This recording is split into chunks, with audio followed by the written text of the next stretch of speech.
Hey guys, welcome back to the channel. So I thought I'd come by and visit my buddy Kelvin here and give you guys a progress report on his 67 Beaumont build. Last time we saw this car was, I guess it was in the spring sometime. We fired up the motor and did some stuff, but it's really transformed. It actually looks like a car now, so I thought I'd share this with you guys. If you have not seen any previous videos of this, you can check back in the playlist. For those of you that don't know anything about this car, it actually, the interesting thing, it was owned by Johnny Cash at one time. Ha! Isn't that right? No, it cost a lot of cash. That's what I said. It wasn't owned by Johnny Cash? No. Apparently it wasn't owned by Johnny Cash, but originally it's a 67 Beaumont.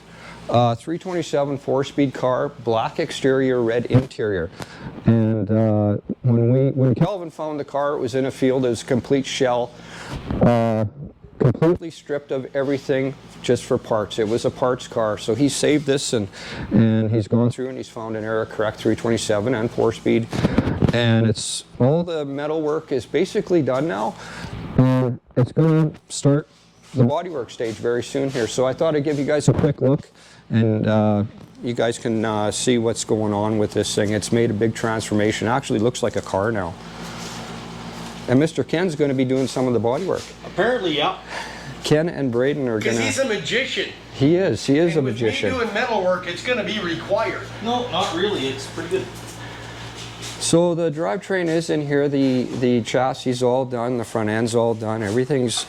You know, it's getting really close. This is error correct 327. It's going to have air conditioning on it. I don't believe it came with air originally. No, it'll be an underdash, kind of a period correct underdash AC unit. Yeah. Kind of redone to match the interior and stuff, so it'll look like it belongs. Yeah. But I was super picky about having all the correct short water pump small block brackets that are correct 64 to 68 style brackets. That's a 9-piece bracket set that I had to get off eBay, and that wasn't a small pill to swallow. Yeah, well, I don't doubt it. But yeah, a new set of fenders on it, new set of door skins, new set of quarters. The floors in the car are all done, and if somebody can open the trunk lid for me, there's no spring on it. We can show you the trunk floor is all done as well. 3-piece trunk floor because it was, you know, well, easier. I hadn't planned on going as far with the car as I had. Yeah, well, this started off as a kind of clean it up, get it running, and make it a quick flip. But the more you got working on it, the more interested you became in the car. And down the rabbit hole we go. Yeah. Yeah. So well, I got thinking about it. You know, I mean, I'm going a little bit overboard with the Chevelle, and I had planned originally to do this as kind of the sister to that, in the green with the gold interior, and make it an SD clone. But when I found out it was black with a red interior, that it was a 327, not a 283 or a 6-cylinder car, that it was a 4-speed console, I thought, should really do it justice. Yeah. Proper. There are not enough of them around anymore, and you know, sure, the 67 Beaumont Custom, which is what this started life as, was the most common Beaumont ever built. But there weren't all that many of them with the 327 4-wheel 4-speed, and you know, and then the color combination is kind of, well... Yeah, it's a sought-after color combination for sure, and even the drivetrain.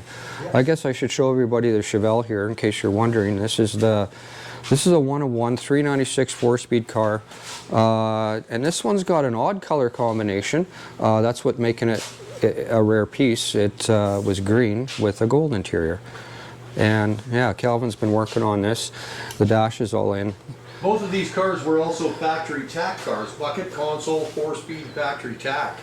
There's the dash cluster for the Beaumont. Yeah, the dash cluster for that car is over there. There with the 64 GTO tack, because that's what they had.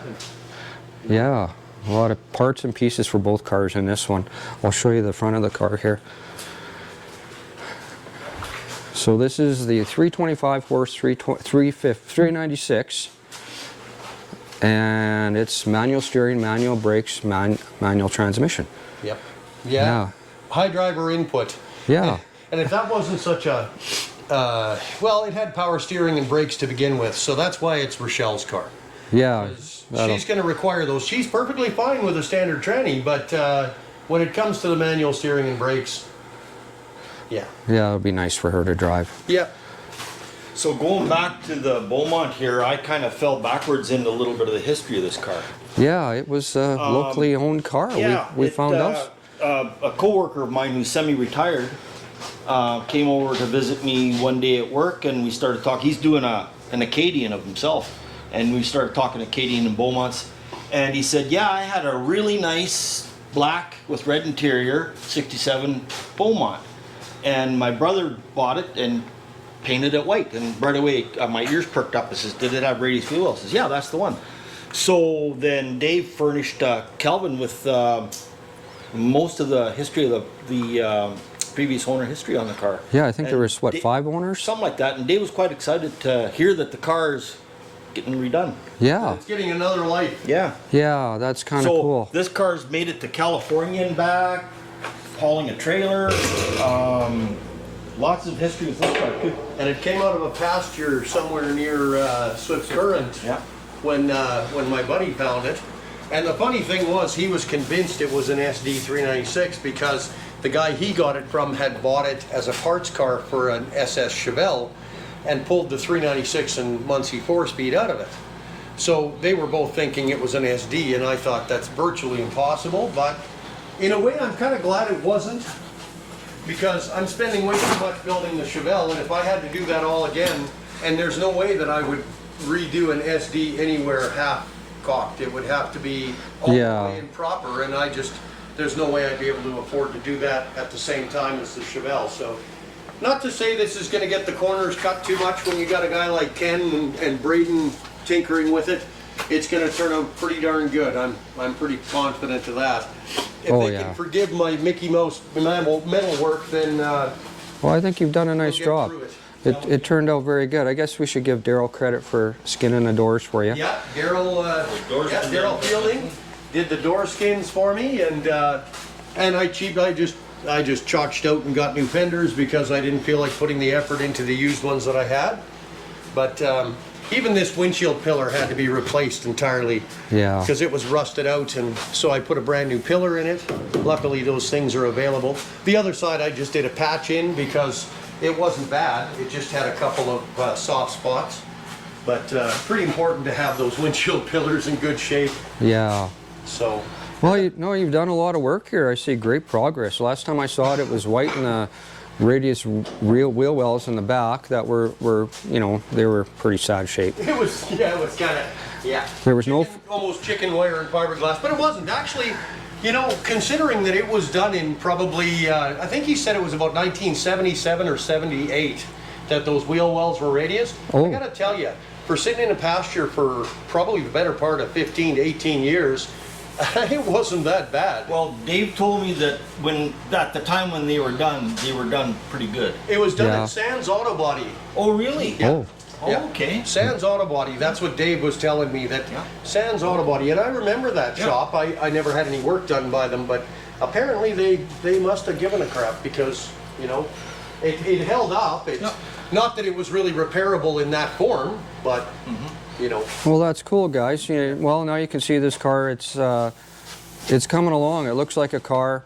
We learned a lot of history on the car thanks to Ken, and Kelvin's done a ton of metal work here, and now the bodywork stage is starting. So we'll have more updates on this. Maybe with some luck, this car will be on the road this summer, eh? Well, I'm kind of hoping to take it on a shakedown, whether it has all the glass and trim and everything. It'll have windshield and rear window, but I would like to take it for a shakedown before the snow flies, and then from there, well, then it can go into dry dock and get finished, hopefully in time for the car show in spring. Wow. That would be the goal. That would be really cool. Yeah. Well, thanks, guys. I appreciate it. Thanks, Kelvin. Thank you, Ken. And thank you, Gary. You just about blew out your trifibrillator pushing cars around. I had to make sure that he hadn't lost a spleen or anything, because it's just the three of us old guys pushing stuff around. To get it ready for body work. Yeah. Anyway, guys, thanks for watching. I appreciate it. We'll have more updates on the Chevelle, or the Beaumont, and maybe the Chevelle in the future as things come along. Thanks for watching.